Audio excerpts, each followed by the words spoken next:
Hello, everyone. Hello. Hi. That's pretty good. Almost half. That's awesome. I never know how many people are actually gonna show up. So my name is Nick Ratcliff, and I'm an instructional coach at Sandhill School. And Sandhill School is second grade, first grade through 8th grade, and we specialize with kids with language-based learning disabilities and attentional deficits. Okay, hi everybody. I'm Jacqueline Nguyen. I'm one of the psychologists here at CHC. And so we have a presentation for you all today. It's about ADHD and learning, so hopefully there will be a lot of helpful information here for you. At the end, what we can do is we can take questions as a group. So if you have a question that you think maybe other parents could benefit from, we're happy to answer those questions all together. And if we don't have a lot of group questions, what we can do is we can kind of hang out for a bit at the end. And if you have questions you'd like to ask us one-on-one, we can do that as well. Okay? Question. Mm-hmm. So do you coach teachers? Yeah. Okay. Yes, I coach teachers. Could I get how many are parents here? Can you raise your hand? Awesome. Keep your hands up. How many are teachers? Sweet. Very cool. Okay, great. So again, our presentation today is about ADHD and learning, and are they related? So this is a big question that we get from a lot of parents. I do psychoeducational evaluations here, so this is a big question for me that I address a lot. Okay, so this is going to be our agenda for today. We're going to be looking at ADHD, what is ADHD, what's learning. So LD is learning disorder. You might hear that as a learning difference. Some people call it that as well. And then what's the connection between these two?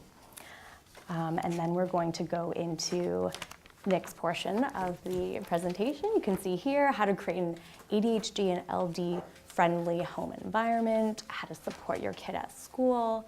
We'll have some concluding remarks, and then again, we can take some questions at the end. Okay, so ADHD. ADHD and learning disorders are different. I know sometimes I get questions, is ADHD a learning disorder? It's not really. So they are separate disorders. They sort of fall under the category that we call a neurodevelopmental disorder. So the neuro part refers to these disorders being based in the brain. Okay, so they're neurologically based disorders. And the developmental part is referring to the fact that these symptoms are going to be showing up starting from when kids are in their developmental stage. So when they're really young. It's not really something that starts, in high school. There are signs and symptoms from when they're young, even if kids don't get diagnosed until later. All right, so attention deficit hyperactivity disorder, okay? One of the things I want to address just right away and clear something up is that this name has actually changed over time. So you might hear people talk about ADD, attention deficit disorder. So now we call it ADHD. And the reason for that is that there's an attention deficit piece. So that's referring to inattention. And then you can see the slash. So that's and or hyperactivity. So some kids will have the inattention piece. Some kids have the hyperactivity, kind of impulsive piece, and then some kids actually have both, okay? So all of these symptoms are on a spectrum, right? We all have restlessness and times when we're inattentive and, times when it's hard for us to pay attention, sit still, but we are really only diagnosing ADHD when it's a big problem. So when it's starting to get in the way of a kid, learning at school, doing homework, it's getting in the way of interpersonal problems with friends, with, their peer relationships. That's when we would diagnose something like this.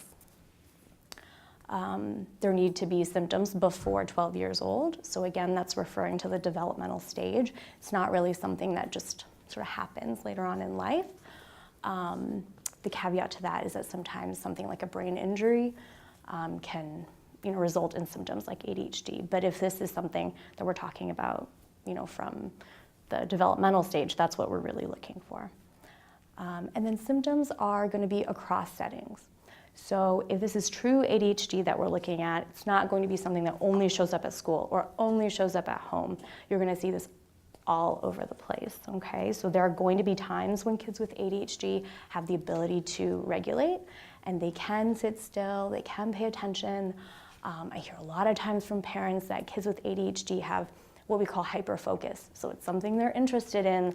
They could just sit there for hours and just concentrate and focus. And the problem with ADHD in kids is that it's this ability to regulate. So, there are times when they're hyper-focused and it's almost too much. We can't pull them away. And then there are times when they can't be focused and we wish they could be more focused. And it's this ability to regulate that's really the problem in ADHD. It's not that they can't focus, because they can on certain things, but it's that they can't regulate it in a way that's going to help them in life. So they can't regulate it for school or to do homework or to learn. And then again, we're really looking for this interference piece. So all of these symptoms are on a spectrum. We all have these symptoms at some time or another, and we're really looking for kids who, this is really becoming a problem and it's interfering. That's when we consider a diagnosis. Okay, so again, there are a couple different subtypes of ADHD. So there's a predominantly inattentive type where kids are really inattentive. They have trouble paying attention. That's their main issue. And then we have a subtype that's hyperactive/impulsive. Okay, and then there's a combined presentation where these kids will have symptoms of both. So what does this really look like? If your kid is somebody who struggles with inattention, you might get feedback from teachers that they're daydreaming a lot. They're kind of not really focusing in school. They might need instructions to be repeated.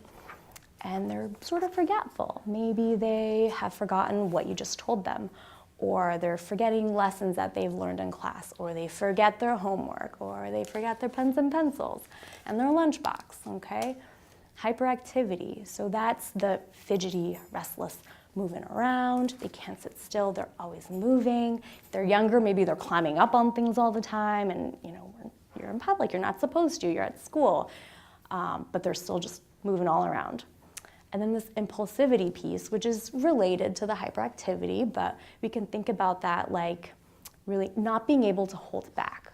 So they can't wait their turn, playing games, in social interactions, not being able to wait when they're raising their hand in class for the teacher to call on them, kind of blurting out answers, interrupting others, and this can be in conversation as well.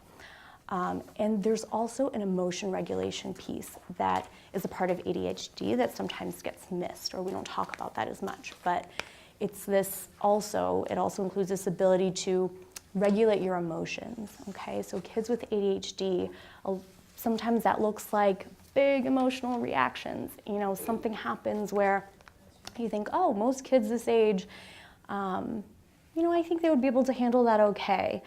But maybe a child with ADHD will have a tantrum, will cry, will have trouble getting over what happened, kind of having trouble moving on from that, okay? All right, so again, ADHD and LD, so learning differences, these are neurologically based conditions, okay? And there are a couple ways that we know this. There's a lot of research to show that there are brain differences in kids with ADHD and LD. So one of the things we've seen is that there are differences in brain structure. So the size of a child's brain with ADHD is different than what we call a neurotypical child, so a child who does not have ADHD. So the size of your brain doesn't have to do with intelligence. That's not what we're talking about here, but it is a difference that scientists have seen. Okay, so the size of the brain is different. The size of your frontal lobe is different. So your frontal lobe is where a lot of these things that we're talking about today, where it's kind of housed. Okay, so it's where your executive functioning system is, and we'll be talking about that more later in the presentation, but it's your ability to pay attention, to regulate, to plan, organize, all of that is in your frontal lobe, okay? And there's also a difference in brain activity that scientists have seen. So in things like the kind of the electrical activity in your brain. So that's something that's different in kids with ADHD and kids without. There's differences in activity in terms of blood flow and oxygen flow. So this has been seen across many, many studies, and we know this is true. So we know that this is, this gives us evidence that, okay, this is something that is a brain-based issue. It's not laziness or, not that they're not trying hard. It's something in the way that, our kids' brains are wired, okay? And this is all in the context of this frontal lobe that we have, sort of the last part of the brain that develops, okay? So it really does not fully develop until even your mid to late 20s, okay? So we are talking about kids here where they're kind of behind in their development of something that is not even going to be fully developed until they're 25, even later, okay? All right, so that's kind of a quick overview of ADHD. So let's talk about learning disorders, or you might hear this referred to like a learning difference, okay? A common way to think about this, and ways that I've heard people explain it, is that teachers might say, oh, their brains are wired differently. And I think this is really true, right? From what we've seen in the research and kind of how we know the interventions that we know work for these kids, all right? So because their brains are wired differently, means that they need to be taught in a different way, or they need to be able to express what they know in a different way, okay? This doesn't have to do with intelligence, all right? We see a lot of these kids, when we have intelligence testing, cognitive testing, they score really, really high, they're very smart, good with problem solving, and then when we do academic testing, we see that, oh, for some reason, something is getting in the way, and their academic scores, their grades, their learning, kind of doesn't match up with what we would expect, given, how intelligent, how smart they are. So something is getting in the way of them being able to tell us and convey to us what they know. Okay, that's a learning disorder. So learning disorders can happen across subject areas, okay? So one of them is reading, right? And we see a couple different subcategories of a reading learning disorder. So we have word reading accuracy, reading rate or fluency, comprehension. And you can imagine that if you have, for example, a child who has problems with reading rate or fluency, so how fast they're able to read and their fluency, if they're struggling to decode each word one by one, and they have a whole page to read in front of them, that's going to impact comprehension, right? Their understanding of the material, because they're so focused on trying to read each word, sound out each letter, that they're kind of missing the big picture. So, we try to piece these out as best we can, but you can see that they're very much related, right? And you might hear a specific learning disorder in reading referred to as dyslexia. Okay, so the next area we have is you could have a specific learning disorder in writing. So that could be spelling accuracy, a child's ability to spell out words, it could be grammar and punctuation, and then also kind of an overarching ability to express themselves in writing. So if they're able to really convey the meaning and convey their thoughts, what they're trying to express, if they can kind of get that out in their writing, okay? And the DSM-5, which is our diagnostic and statistical manual that we're using right now, it's kind of the most updated version that we're using. We don't really use this term dysgraphia anymore, but it is a term that you might hear. So if someone is talking about dysgraphia, they're really talking about a specific learning disorder in writing in one of these areas. I thought dysgraphia had to do with actual swearing. Yeah, so there are times where people will use it to relate to that as well.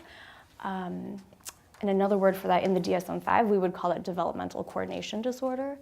So that's kind of difficulty actually physically forming the letters, with a pencil.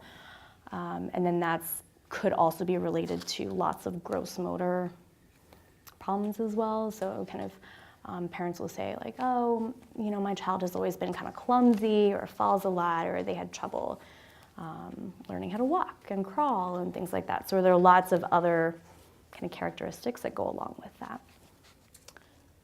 And then we have math.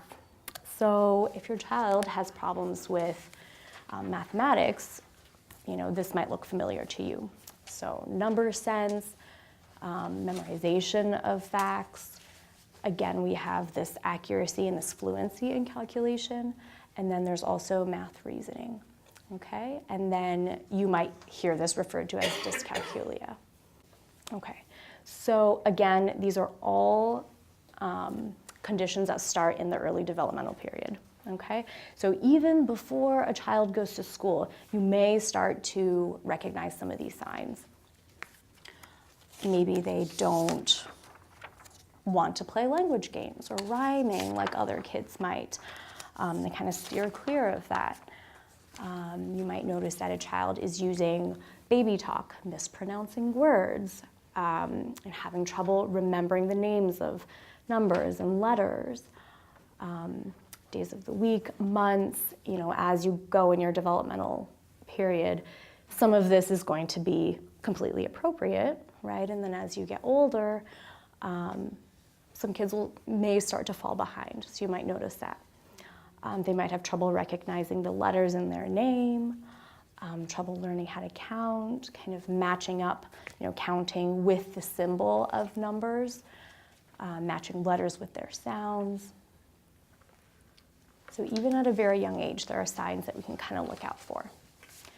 Okay, so what's the connection? Let's go back to this. So again, ADHD and LD are both based in the brain, okay? And ADHD and LD often coexist. So lots of kids will have both of these disorders, along with some other disorders. So we also know, for example, that kids with ADHD and LD are kind of vulnerable for anxiety, mood disorders. There are lots of things that sort of potentially go along with these disorders. So those are always things that we want to watch out for. Learning disorders can be preceded by problems with attention, language, motor skills, like we've mentioned. You can imagine if you're not paying attention, if you're having trouble sitting still in class, you're missing out on a lot of instruction, right? And as time goes on, that's getting compounded and you're just missing out on more and more.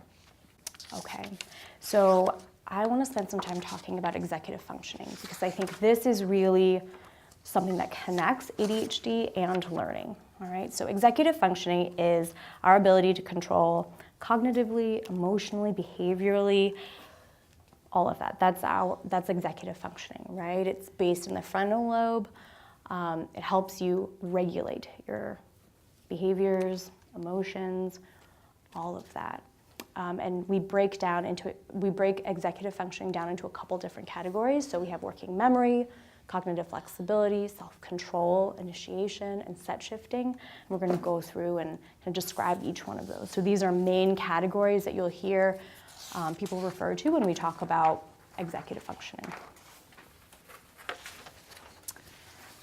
I would say most kids with ADHD have problems with one or more of those aspects of executive functioning, okay? But it's not specific to ADHD. So even if you don't have ADHD, you can have, problems, strengths, and weaknesses with any of those categories. Again, this is all on a spectrum, right? But executive functioning is definitely one way that ADHD is impacting a child's learning. Okay, so working memory. This is really what gives us the ability to hold something in our minds and to manipulate that information to come up with an answer. It's not really long-term memory the way that we think of memory. This is really more short-term. It's driven by a goal, okay? So kind of the easiest example that we sometimes give is if you are dialing a telephone number, you have to hold it in your mind and then you have to kind of figure out where you are, in the phone number as you're dialing, or if you're doing mental math, you have to hold all those numbers in your mind. You have to carry over. You have to remember, which digit is where. So all of that is working memory, okay? Okay, mental flexibility, you might hear that as set shifting, cognitive flexibility, and this really helps us to either fix our attention in one area, one topic, or to shift away from that topic. So, as a child gets older, we would like them to be able to recognize that you behave differently in different situations, right? Sometimes certain behaviors are appropriate, and then other times other behaviors are appropriate. And for kids with trouble with this mental flexibility, it's hard for them to do that shift, okay? And if you think about how this can impact you in school, if you're transitioning from recess to reading time, kids are gonna have a lot of trouble kind of going from playtime, being loud outside, having that free time to a very structured, quiet time where everybody is kind of expected to do something very different than what they were just doing, right? And then in middle school, you start to have kids transition to different classrooms. And that's gonna be really hard for these kids because they're kind of thinking about math in one class, and then they have 5 minutes to transition, and then now we're talking about history. And they have to remember what they were learning, last week in history and bring all of that up. And it's a fast shift, right? We're expecting kids to change really quickly. So that's gonna start to become a problem for these kids. All right, and self-control and self-monitoring. So these are related, but we think about self-control as really kind of controlling and regulating your emotions, your reactions, your behaviors. So being able to slow down and consider, the consequences of your actions. Self-monitoring is more like monitoring your work. So kids who have trouble going back to check their work, if you're doing a math problem and you're working in the hundreds and then you get an answer that's a decimal answer, you might think, oh wait, that doesn't seem right. Let me go back and see. That doesn't, something here doesn't feel right. So kids who have difficulties with this self-monitoring, they're not gonna recognize that. They're just gonna move on. Okay, and initiation. So this is a big one. This is really that impetus to get started on a new task. So getting started on homework every day after school, getting started on a project. Lots of kids with ADHD, with learning differences, have problems in this area. And it's, it's not laziness, it's this combination of feeling overwhelmed, of having problems with planning, organizing, prioritizing, so they really don't know how to get started. Okay, and then again, set shifting, so we're transitioning from one task to another. This is also, if something upsetting happens, that you're kind of able to move past it, to do something else, to be effective in a different activity, or to continue playing, or whatever it is. Planning, so this is a big one. Planning ahead, prioritizing what's important. When kids start to have long-term projects, you're gonna see this come up for a lot of kids with ADHD. Not really knowing where to start, being able to break down a big project into small pieces. How much do I do every day? How much am I supposed to do every week so that at the end of the month, I'm done with the project, So again, what can this look like for kids? Let's see. So if a child is not really reading enough each night to finish the book by the time the report is due, and that can be due to a lot of things, right? One thing is maybe it's a learning difference in reading, right? He's having trouble reading. He can't read fast enough or is not fluent enough. Maybe his comprehension is impacted, so he has to reread, okay? It could be planning and organizing, again, just not knowing how to break this book into smaller parts so that he's reading enough each day. Prioritizing, could be motivation. Maybe he doesn't like to read. Maybe he's recognizing that it's hard for him and then it's not something he wants to do anymore, right? Having trouble recalling events from the beginning of a story by the time you reach the end of a story. So that's, again, it could be reading fluency, it could be working memory, comprehension. If you're reading a textbook and your child's having difficulty connecting between the different things that he's read, again, it's working memory, set shifting, okay? If you're reading about one thing and then you're reading about something else and you're kind of trying to shift going back and forth between the two topics so that you can make a connection. That can be really hard for some kids. So you can start to see that, a lot of these issues look familiar, I'm guessing, to some of you, and maybe not all of them, but maybe some of them. And you can see it's not always one thing. It's not easy to tell, to piece apart and say, oh, well, this is definitely this one thing, right? Every ADHD, learning differences, they definitely overlap. One of the things that I always try to think about is that kids with ADHD or a learning difference, they have lots of experiences every day where things are really hard and they're frustrated, and maybe they're self-aware enough to recognize that they're not getting things as fast as their peers, or why is this harder for me than it is for other kids? And so things like this can definitely start to impact a child's self-esteem, their mood, their kind of love of learning. Maybe kids don't want to go to school anymore. They're resisting that. So how can we help them kind of have these experiences where they're having a positive experience with learning and having these experiences that are successful? So let's talk about some strategies, some things that you can do tomorrow. Don't do anything tonight. Get some sleep. But tomorrow that you can do like right away. That don't cost money, are not too complicated. First thing I want to say is ADHD and learning disabilities is not caused by poor parenting. And I think as parents, when you have a child that has a hidden disability, it's in some ways a lot more difficult for you all, because when you can't see it, usually other people moralize it, or you moralize it.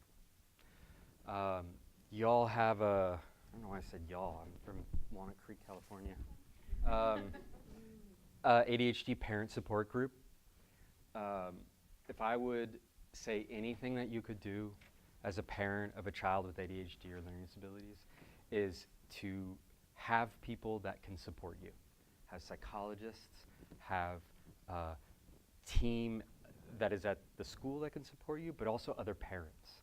Because I'm sure you've had this experience where you try to talk maybe to your husband, or maybe to your wife, or maybe to your mom or dad, and you try to talk about this kind of stuff, and you might, I'm sure you're not surprised anymore, but you might not get the support that you really need and deserve.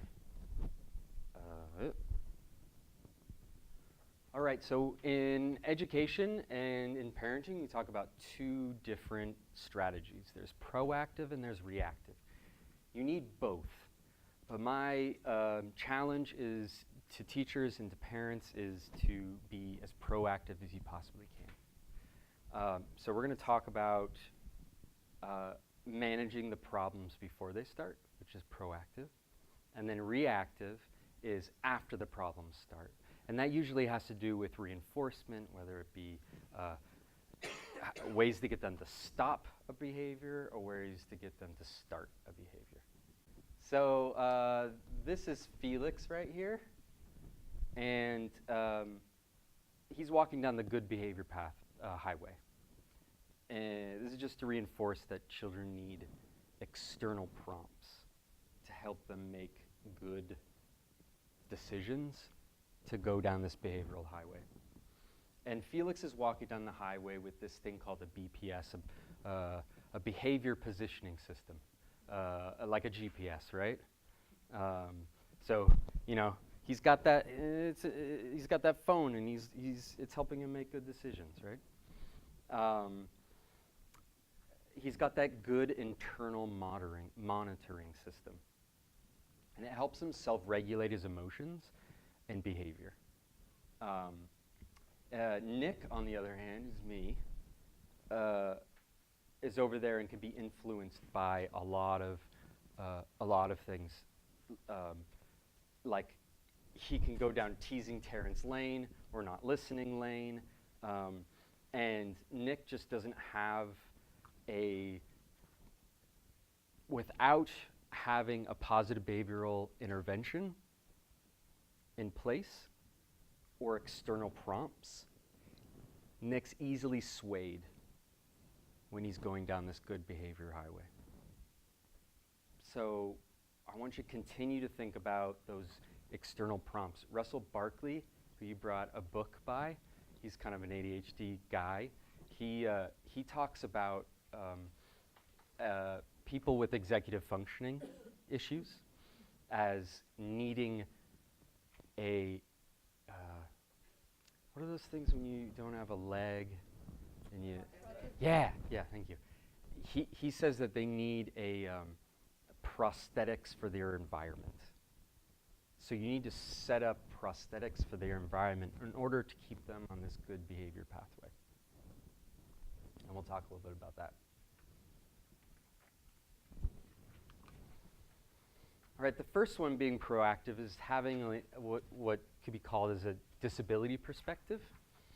And that's really about knowing your child's disability, but not just knowing your child's disability, knowing your child's individual strengths and weaknesses within that disability, because every child is unique. And really understanding your kid's needs. And that's where people like you come in and giving us information about particular children. There's a lot of interesting research that's coming out about teachers, and it's showing that the way that you define a child's disability has a direct impact on how you treat a child, what interventions you will try, and how you will react to a child's behavior. And it's the same with parents. Can you say that one more time? Yeah. So how you define a child's disability has a direct impact on your behavior, on how much you're going to bend over backwards for this kid, how much you're going to be proactive for this kid rather than just reactive. And so it behooves us to understand as much as we can about a child's disability, and also to expel some of these myths out there. And you all coming here is illustrative of how much you want to have a disability perspective. So I have Tourette's and ADHD, inattentive ADHD, and I came from a divorced parents, right? So on the one hand, I had my mom, who eventually became a neuropsychologist. And on the other hand, I had my dad.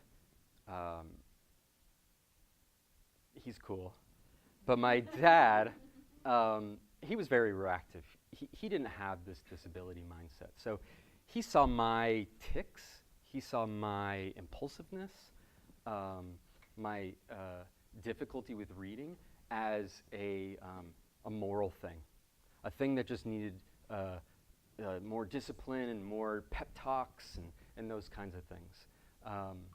And he wasn't willing to really go to things like this or to provide me with different strategies and try different things. For instance, you were talking about set shifting? Okay, so he saw when I was playing Mortal Kombat on the Sega Genesis, I don't know.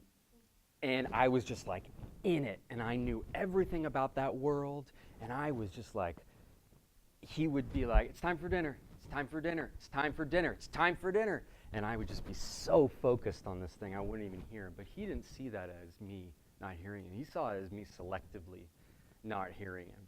And it was a personal thing for him. And it quickly got out of hand. Whereas my mom knew, okay, I need to get into Nick's line of vision. I need to place a hand on his shoulder. And I see Nick, until I got his attention. And then I could communicate with him. So knowing this thing about set shifting is really going to affect how you approach your child. And you can imagine what happened when it quickly was, Nick, God, Nick! You know, you can imagine how that escalated. Argue, yell, hit, right? It's very quick, 0 to 60. So having some principles about what ADHD is, for instance, it's a legitimate medical neurobiological issue. That's rooted in the brain. If you really believe that, it's going to change how you interact with a child. You're going to fall off the wagon. You're going to forget a lot. I mean, I'm teaching, and I'm sure you are, you know, like, be like, God, what is wrong with this kid? He's not learning. Oh, no. And then I beat myself up after, you know, the end of the day. So here's some things that you can do. So everyone has challenges with self-control, and there's no embarrassment in this. And improving self-control is a necessity for our kids. So explain to your child in a child-friendly way that they have a difficult time with self-control. It's important that they know their disability. That's one part of advocacy. It's important to know what their strengths and weaknesses are.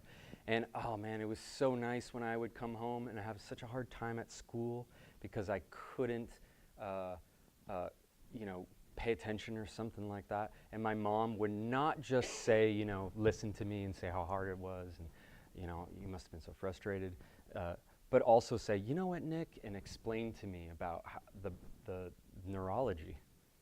It was really helpful for me to be able to understand that. So developing self-awareness is really important for kids, but it's really important for you all at home. And one way that you can develop self-awareness is by doing something like a behavior journal at home. I have a Google folder that you guys can go on. And in it, I have some think sheets that you can have a behavioral journal for younger kids, for older kids, for teens. And so you're taking this kind of data and you're looking for patterns. And you're discussing almost, I'm sure you've heard about this, but almost like a behavioral autopsy, right? Of what happened and why, and then what the consequences were. Things that we just kind of do, but are really difficult for our kids. Ask your teacher to do something like this. Lots of schools, lots of teachers already do this. Get that information. Have them send it to you. If they don't, you know, try to see if someone can convince them. Use a stop, think, go strategy. So maybe after a week of doing this behavior journal and looking for patterns, start to teach them a stop, think, go. So there's a lot of variations to this. But you would want to set a goal for them. So my kid's 5, so my goal for her is during play dates. She's very anxious. During play dates, I say, okay, I want you just during this play date to use a stop, think, go strategy 3 times during this play date. And so that's a very simple goal for her. And then when she's not anxious, I role play the hell out of it. Excuse me. I role play them like just constantly. I want to drill it like if I was a basketball coach until I felt nauseous. It was just so boring for me to do it. Can you describe more about that? Yeah, sure. So I have something like a card, like a visual. And when I was a teacher, I actually had one of those staple buttons. You know those ones that you hit and it goes like, that was easy, or something, yeah, something like that. I would just take the electronic part out of it. And I would have these all around my house. And so I or my child could just be like, and it was a pause button, the power of pause. The power of pause is to say to yourself this internal language, pause, to do some belly breathing, which is really hard for kids to do. I don't know why, but just, and just impressing on them that we can't think if we're not calm. And to do this a lot. And on the other side, I have a picture of like my child's proudest moments, which in this case is my daughter Violet graduating preschool. She's in preschool right now. So this is that goal-oriented thing, you know? Like, if I'm calm and I really think, I can do amazing things. And I encourage you, I have these all over my house.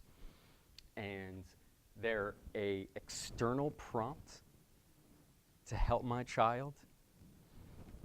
And I can point to it instead of wah, wah, wah, wah, wah, wah.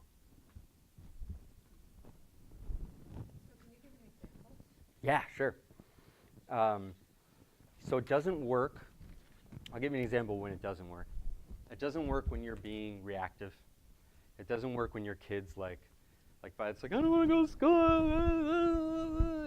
If I go, remember the pause, she's just, ah. So I have to catch her in the right moment when she's not too upset. And then I can point to it and say, let's take a pause. And she might choose not to do it, and she might choose to do it. When she chooses not to do it, I'm not going to take umbrage of it. When she does do it, I'll do it with her. So, okay, let's think about this. And then I kind of give her some sentence stems. Like, for instance, I'll say,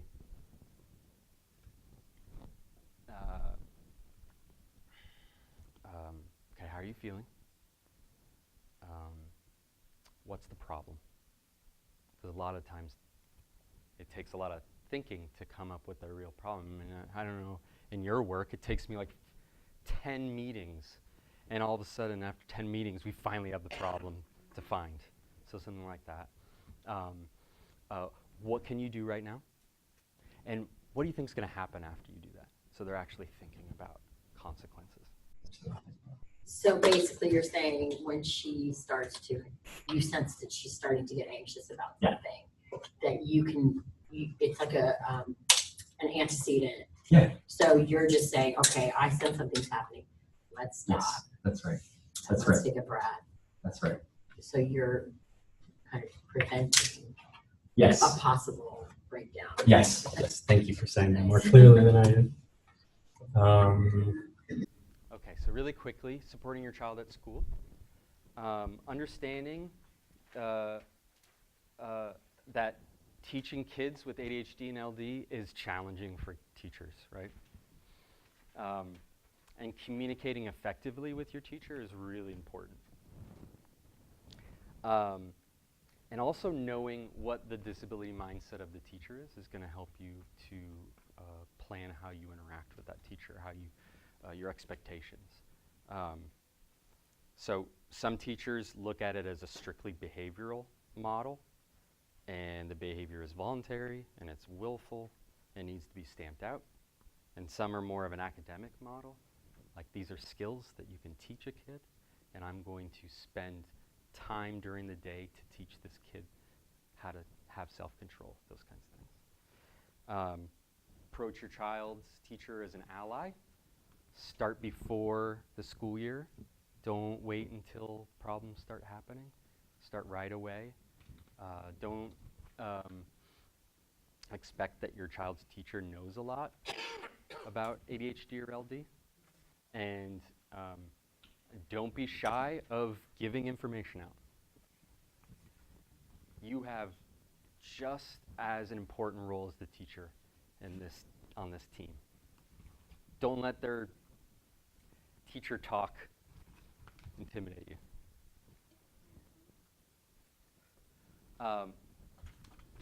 Homeschool report cards. There's a lot of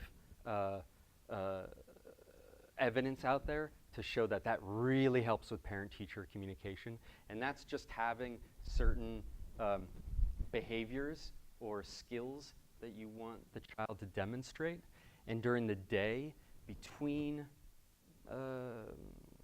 classes, or even just at the end of the day, the teacher fills out kind of a rating form, and I have these on the Google Doc, and then the teacher signs it and sends it back to you so that you can reinforce that at the end of the day. Are those like behavior right now, or the way you're approaching it, is it behavioral kind of modification, or is it a tool? So this would be a tool for communication between the teacher and the teacher and the parent, but it can also be used as a reflection for you to talk to your child about it, because a lot of times you'll say, "So how was school today?" And they're like, "Fine."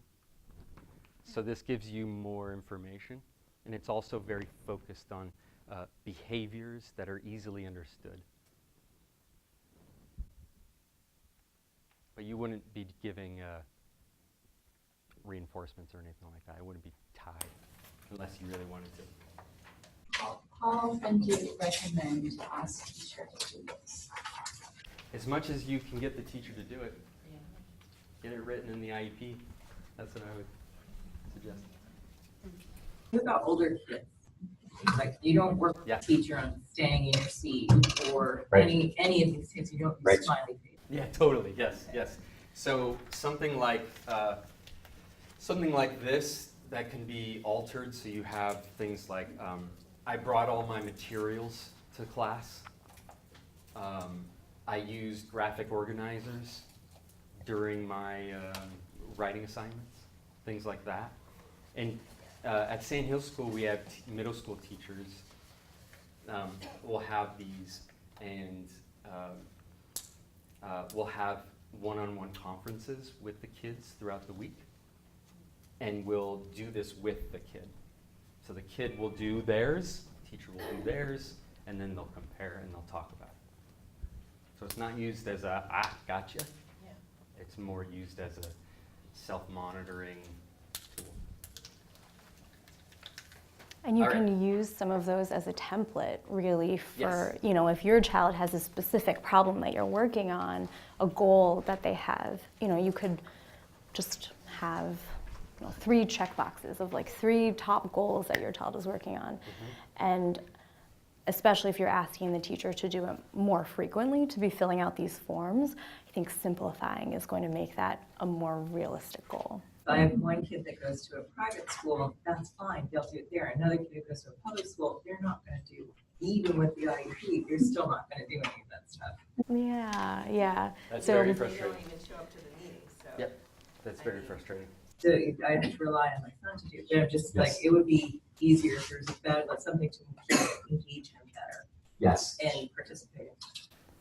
Some schools have learning management systems that they have in place that have, like the kids have something on their, like an app, where they have templates like this built in there. And so, and it's shared between the teacher and the student and so there's, sometimes there's things like that that you might not even know, or the teacher might not even know. So approaching this as, I want to use a tool to help my kid self-monitor how they're doing on these IEP goals, or these goals that we share. Is there anything like that out there? Asking the learning specialist. Sometimes you'll be surprised that there are things that aren't being utilized. Excuse me, could you come back to the previous screen or slide? This one that I just went. Yes, number 2, the second one. We brought our children specifically for this point. And it would be great if you can share with both of them. Yeah. Kevin and Giovanni, they both have a learning disorder and ADHD.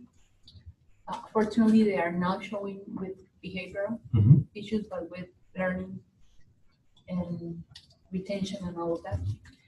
However, we're working with them in teaching them how to advocate And since you have a lot of experience on that, would you please share something? Sure.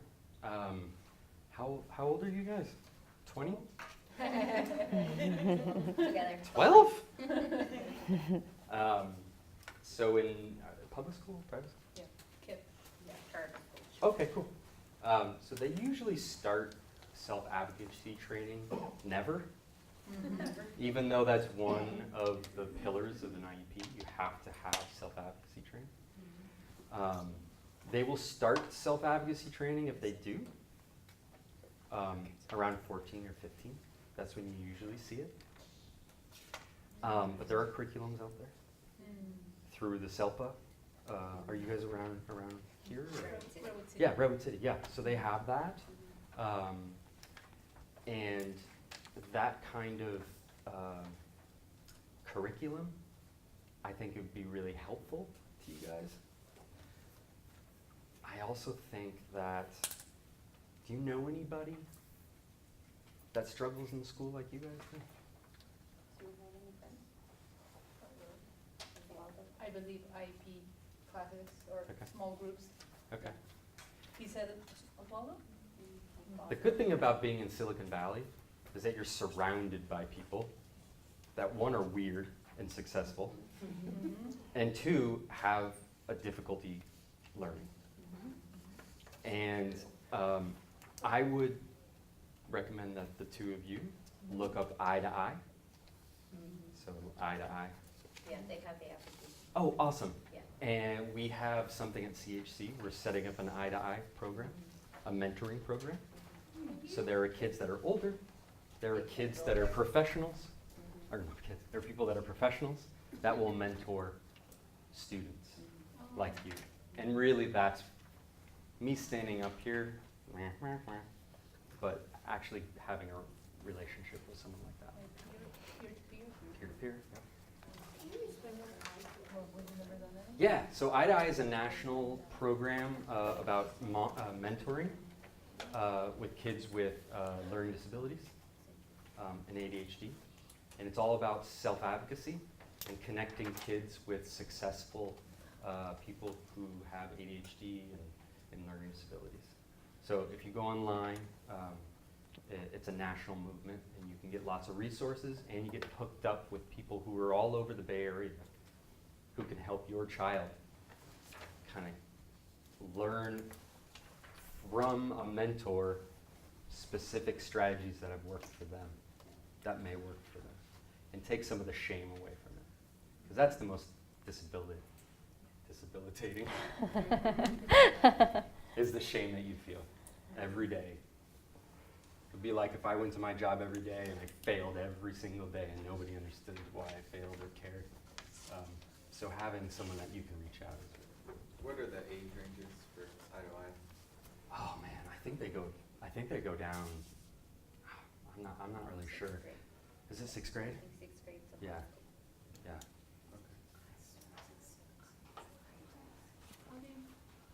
What is the website you can go, or Yeah. how do you spell it? So it's EYE to TOEYE. To TO Yeah. and then EYE. Yeah. .com? Yes. Okay.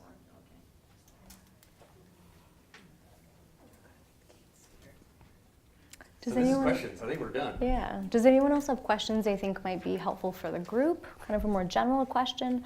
Otherwise, we can kind of break up. You all can have a chance to talk to each other. There's a resource table here behind you if you want to look at that. Yes. Oh wait, sorry. One thing before we get to your question. Sorry. Over here, you'll see that this presentation is going to be uploaded. The audio version tied to the slides. And let's see. Are you going to give a paper survey? Or? Yeah, so everyone has a survey if you guys don't mind filling that out as well. That's right. The presentation will be uploaded to our website within a week, so you guys can view the slides as you are right now, the handouts, along with the audio recording. Thank you. So, Yeah. So, sorry. Yes. So- you have a question? Mm-hmm. Go ahead. So, one of the things I wonder about, I have a 12-year-old daughter who is dyslexic, has ADHD and inattentive. And I think as a parent, it's always hard to know what to sort of get support for first, in what order. And I've been watching her. I've known since she was dyslexic for the last 4 years. And I've been observing her and sort of watching her behavior change, and at times she's less attentive, sometimes she's more attentive, sometimes. And right now, going through puberty is like, I mean, it's bad enough for a normal, what I call a normal child to go through puberty, where their brains are under reconstruction and the hormones are going and the social issues are going and the moodiness happens, and it's hard to know what to write out and what to try to address. And I do know that setting clear boundaries has been really important, because that phone means a lot to her. And, lack of disrespect and disobedience and extreme behaviors she gets warnings and then she loses privileges. And that seems to speak very loudly to her, which is great. But I still have this sense of, should I be trying to really attack the ADHD in some way? I can accommodate her. I can understand her as much as possible, but we're not really fixing anything. I'm not saying she needs fixing. I'm just saying I don't know if she needs help in addressing some of these things. How do you know? Yeah, so it can be really hard to tell, right? And I think, to get a very specific answer, it sounds like your daughter has a diagnosis already. Is she getting support at school? Okay. I don't know if she already has this, but I would actually recommend considering counseling or therapy. Yeah, I've heard that. Yeah. Doing So, yeah, I think, having somebody kind of outside of the family, somebody who is, just someone who the child feels like this is their person, their, space to share whatever is happening. I think that kind of feedback that a therapist or a counselor can give you can be so helpful. And that could be a person who can, be helping you to monitor what issues are most problematic at what time. Because just like you said, it's going to change, day to day, month to month. See ADHD intensify during puberty?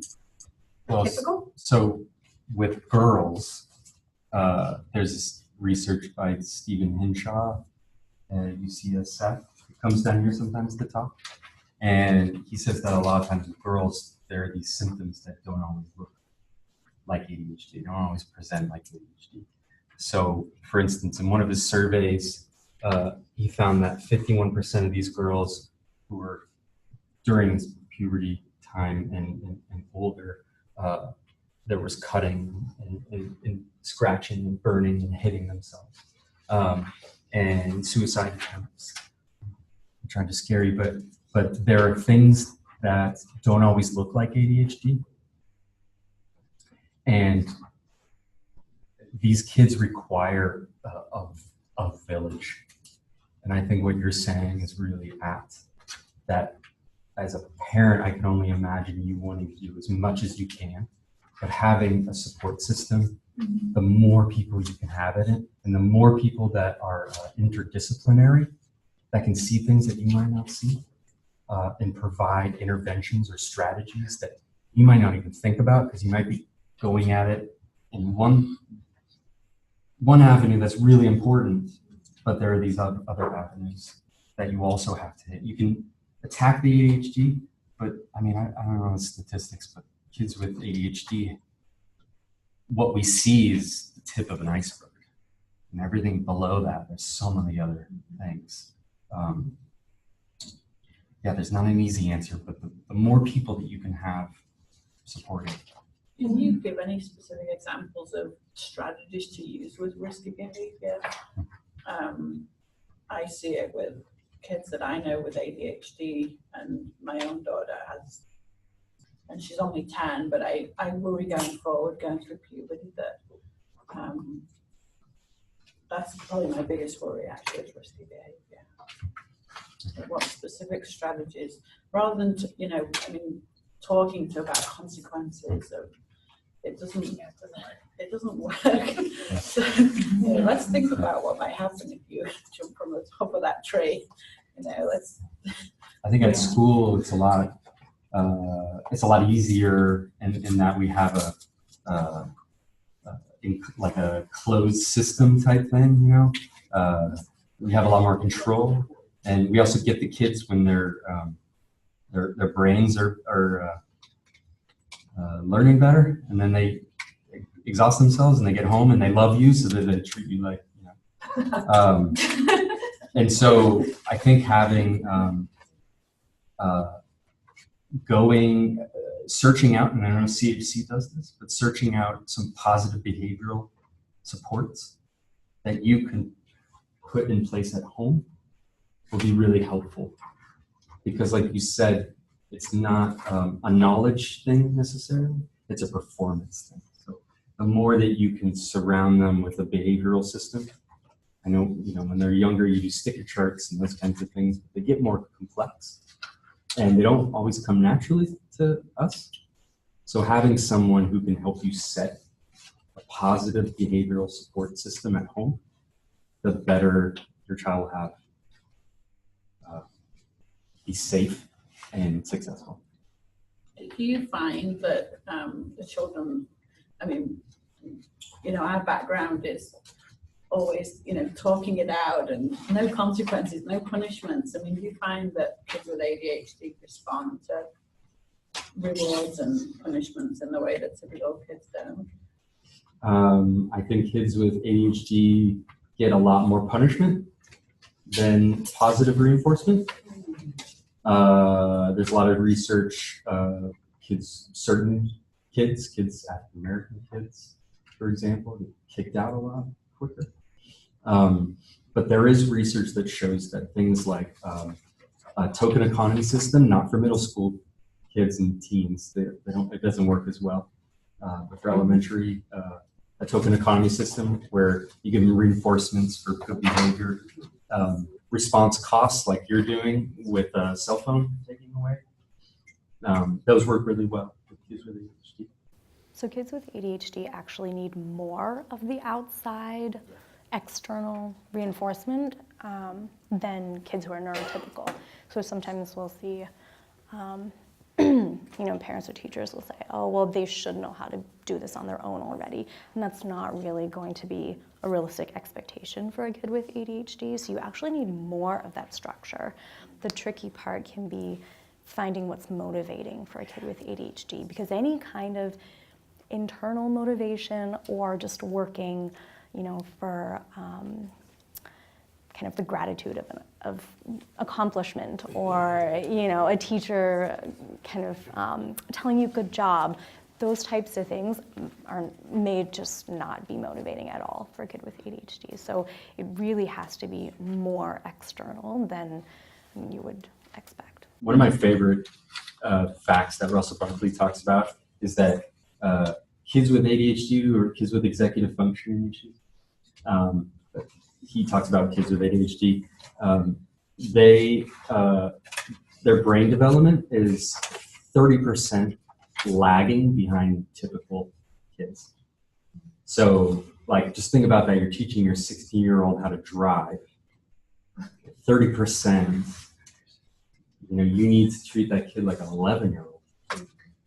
You need to set up supports that you would for an 11-year-old. Mm-hmm. So for me, when I keep that in my head, that helps me with my expectations of okay, my kid is 12. I think my kid should be doing this. Wait a second, my kid has ADHD. Okay, I need to treat my kid like they're 8 in the supports that I give. Mm-hmm. Not good job, or that kind of thing. But you wouldn't treat an 8-year-old like that. Well, my question was kind of pursuant to that. So you were saying that about 8, that executive functioning is changing and growing in everybody until you're about 25, and then you're kind of at that place. So with people with ADHD, is that when they're 32 or whatever, or does it never get to the same point? Are they improving as you get along, and where are they at 21? Good question. Great question. It really depends on the severity of the ADHD, I would say. So what happens when you kind of reach college and adulthood and you're at the point in your life where you're kind of choosing a career path or what kind of makes sense for you? Some of these restrictions that kids with ADHD and learning differences have in school, some of those just fall away because you're not going to be pursuing a path that has all of these challenges for you. You're going to pick something that you enjoy, probably something that's kind of easier for you, something you're good at. Yeah, it's something you can focus on. So actually a lot of those things sort of fall away. And then when you're older, you are able to use the technology that we now have to support things like your working memory. So I know that my working memory is not great. I have to write everything down. I have to make checklists. I know that about myself. But I can do that now. I'm allowed. It's not like I can use a calculator when I need to. I'm not taking a test in school anymore. So as adults, we have access to all of this technology and things that can support us. And so actually, the problem sometimes sort of becomes non-existent. That's the hope, right? That we're able to support somebody until they can sort of choose for themselves and then find ways to accommodate for themselves.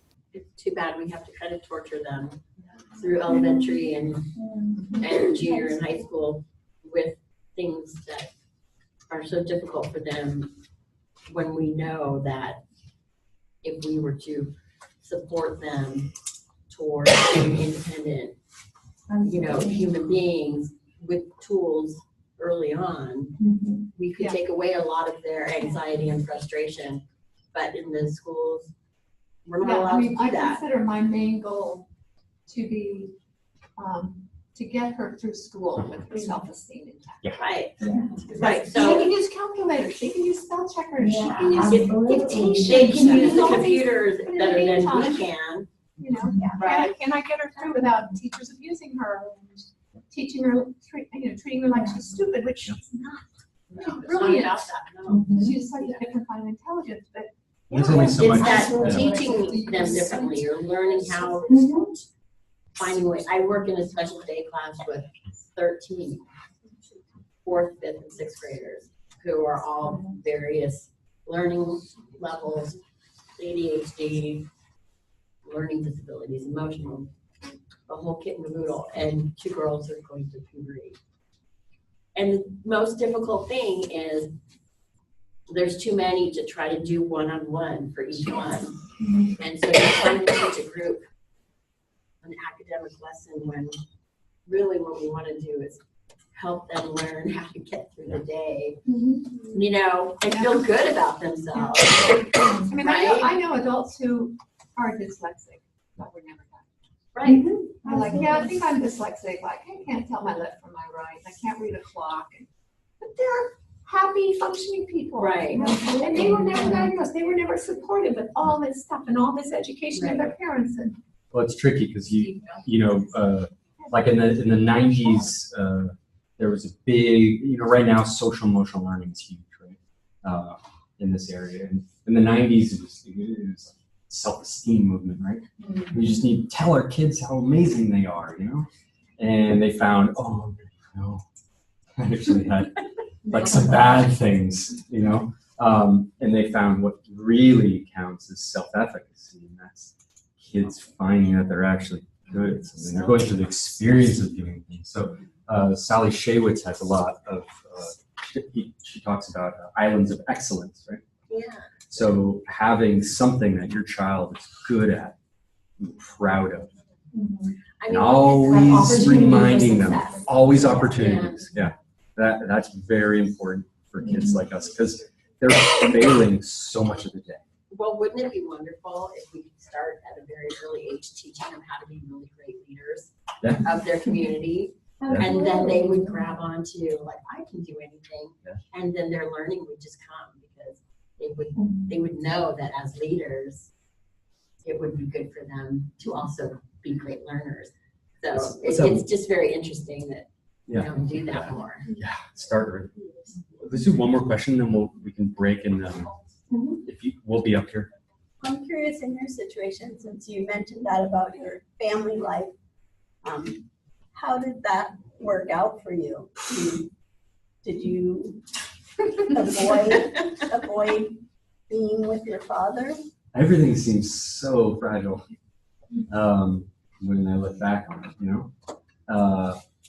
But it helped to have an island that I can go back to.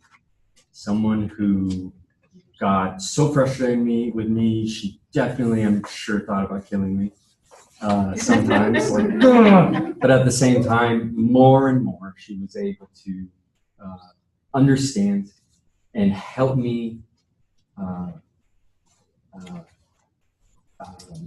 frame my experiences with a disability perspective, but that's not an excuse for my behavior. But it's very important to be able to have a different way than your peers or my dad of explaining things and understanding things. I think that's extremely important because these kids, you don't know what's going on in their heads, how they're explaining their behavior. And so giving them the scientific knowledge about brains work, it's really important. Giving them a firm grasp on their disability is real. I would always see someone who, this sounds really bad, I should probably turn my microphone up, but I would sometimes see people who had like cerebral palsy and be like, damn, look at all the pity they got. I so wish I had that pity and that understanding. Because it was visible. Yeah, and nobody treated them like it was their fault. Yeah. So it took more of my parents to be able to explain things to me. So I'm curious, how did your mom talk to you, make you feel that you're okay? Yeah. Well, when I was younger, she wouldn't say, you have a difficult time with self-control. She would say, kids like you have a difficult time with being able to control themselves. And it's in your brain. Your brain works differently than other people. And there's great things about that. You can make connections where other people can't make connections. Remember when you did this, this, and this? And maybe outside, I would be like, oh, it doesn't matter. But I took all that in. And like you were saying, my mom always talked about how she looked at it as like, I'm going to stop talking after this, but she looked at it like, you know, when they're doing the Olympics and there's that chain of holding the Olympic torch, and then they light it, right? Like, and there's someone who's running with the Olympic torch, and then there's someone running beside them.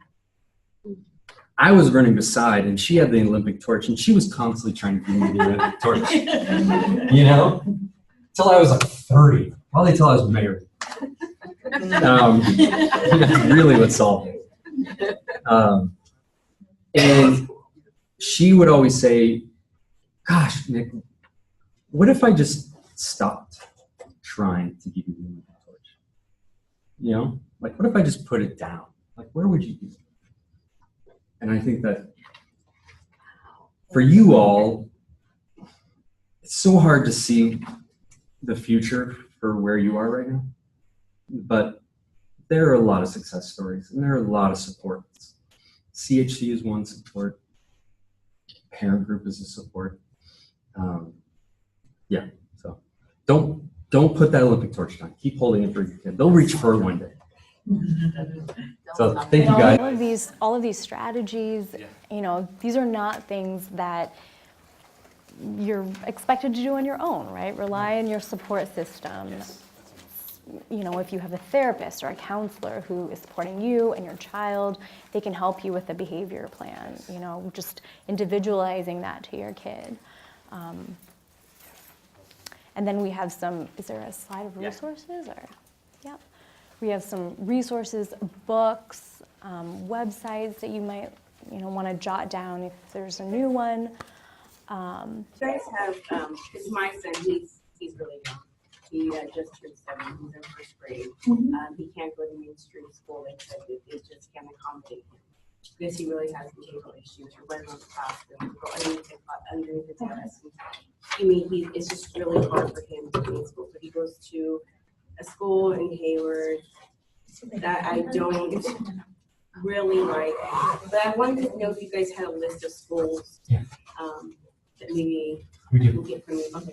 We do. CHC has a list of schools. CHC has a list of support organizations all throughout the Bay Area that you might have not have heard of. There are a lot of things that you can do that you might know that. Yeah, so we're working with his IEP right now, and I told him to look at the different schools, because the option they gave me was that school, or he can have 1 hour a week of school. I said, what kind of? There's a lot more options than that. There's a lot more options. And so you'll be more empowered with having that information to be able to ask them what they can provide. Yeah. Thank you guys. If you have more specific questions about your child, CHC also offers 30-minute free consults with a psychologist or a neuropsychologist or a therapist or counselor. So you can come in person for those, or we can also do them on the phones. You can call in from work or whatever it is. So you can definitely schedule those, and those are free. So if you have very specific questions, and I know we're running out of time tonight, so if we don't get to your question, you're always welcome to come back in. To schedule, yes. So there online you can find an email, sort of a general care manager email. So you would be emailing a care manager, and there's also a phone number, the CHC phone number. You can call them and they'll help you schedule that. Okay? And we have evaluations here if you're not sure if your child has ADHD or a learning difference. We also offer therapy here, so happy to answer questions about any of those services as well. Question. I don't know if my daughter has ADHD, and I really like her to get evaluated, but she doesn't want to. So what's the trick I should learn her? I didn't mention ADHD, I just say I would like to evaluate. And then she got mad and she said, Why don't you come up and we'll chat one-on-one, and if anyone else has questions, we'll kind of hang out around for a couple minutes.